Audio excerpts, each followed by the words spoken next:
we can talk. If they don't want to talk, they can continue bombing. But if they want really to stop this madness, they have to stop it immediately. They have to stop bombing. It's 53 days they are bombing us today, and we are ready to be bombed for 30 years. They have to understand these people are not afraid anymore of bombing. We will, as I said, survive.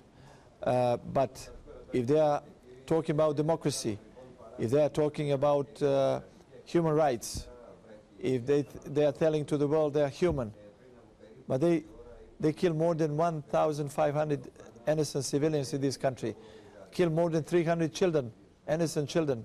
They are not threat to the United States. They are not threat to NATO, those children. They kill them because they throw the bombs on them. And if they want peace, we are ready for a peace, but not on their terms. Not on the terms where they want to occupy our country. And if they try to occupy our country, they have to understand that we will defend our country. And they will be killed if they want to occupy our country. If they want to kill our children, we will defend our children. We know how to fight, and we know how to defend this country. We stopped 25 German divisions during the Second World War, and we will stop every NATO division which they are preparing to come in this country, to occupy this country. They don't have to worry about that. We will show them that we are the moral and the justice, and the God is on our side. So in spite of repeated threats from Tony Blair and Bill Clinton, you don't fear them? Of course we don't fear. Those are world maniacs. Tony Blair and Bill Clinton.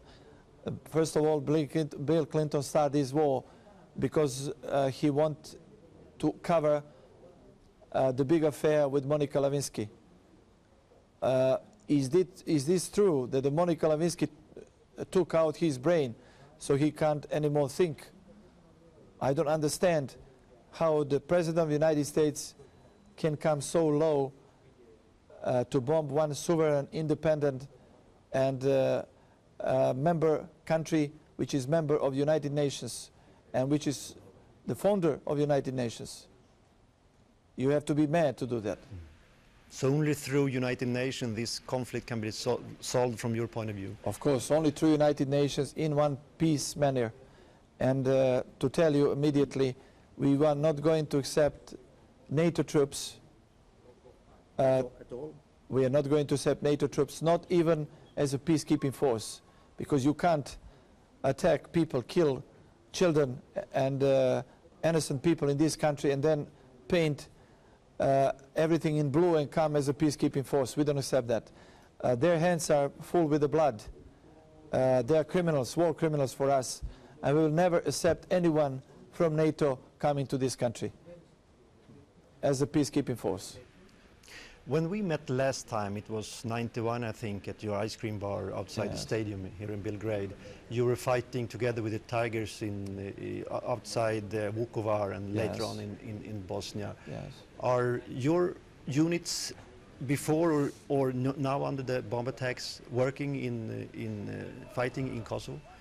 Not even one of my volunteers are in Kosovo. We are preparing ourselves. We are getting ready to welcome, to give a hard welcome to NATO troops if they come with the ground troops. So you are still there, I mean, preparing for it? We are preparing, but we are not in Kosovo, because we are expecting attack from all sides, from NATO. And it's not a Kosovo where we have to go. We have 150,000 troops. It's already too much in one part, which Kosovo is a little part. And what about yourself? Are you still prepared in case you have to defend your country? Of course. I will be ready. I'll be first to, if they come with the ground troops, to defend my country and my children. If you don't mind, if I put a few more tough questions regarding yourself and your background. You, for any reasons, for 6 weeks or something, you were indicted by the War Tribunal in Hague for war crimes. What is your reaction to that? I feel great, you know, because it proves that I'm a right person. They said that I did the war crimes in 1991 during the war in Croatia and Bosnia. But why they've been waiting for 8 years to indict me as a war criminal? And then their choice, this very particular moment where I am rising an army to defend my country. So you see, it's a proof what I was talking before, that the crime tribunal in The Hague is not a court of justice, is a political court which I don't recognize. I don't recognize the court of justice. This is not a court of justice, it's a political court. And I will accept any court in my country if they think I did anything wrong during the war, 1991. But the truth is that this is the court of The Hague is a political court, and as I told you, I don't accept that court, I don't recognize that court. This court is under the order of the Western governments, and now they are serving NATO. So I don't accept that court. Mm-hmm. During the Bosnian War, you were accused several times for different atrocities against civilians. What do you say about that? Is that anything true about that? Or? I can say this is pure Western propaganda now. Why they didn't accuse me after the war? When they accuse a lot of people for war crimes, they should accuse me if I did any wrongdoings. It's obvious that they are playing politics. And it's obvious my Tigers, they're on the first row, they're fighters. So they can't do war crime. They have no contact with civilians. They have contact with the enemy armies. If they try to do, what do you do? If they try what? If they try to do something against civilians, what do you do as their leader? Of course, we protect civilians. During the war 1991, during the war of 1992 in Bosnia, we protect the civilians. That's why we went to Croatia to protect civilians. That's why we went to Bosnia to protect civilians. But what I mean, if one single person within the Tigers do something bad, what do you as a leader do? I could shoot him. I could shoot him, and you don't know who the Tigers are. So that's why you posed me that question. First of all, this is the most disciplined army in the Yugoslav army. We were all the time under the command of Yugoslav army. And you have to understand that the discipline, the higher discipline is in the Tigers. No one is allowed to drink. They have clear heads.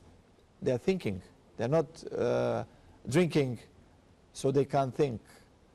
Those people are the best chosen people in Yugoslavia.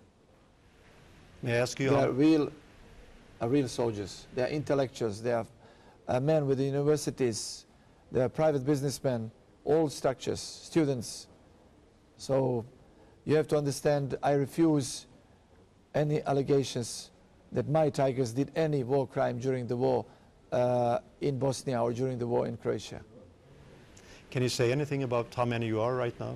I mean, this is a military secret. You're asking, as every CIA agent asked me till now on all these interviews. I can't answer to you. Okay, so even if you are coming from a country which naturally... Let me ask you, a lot of people I meet, Yes.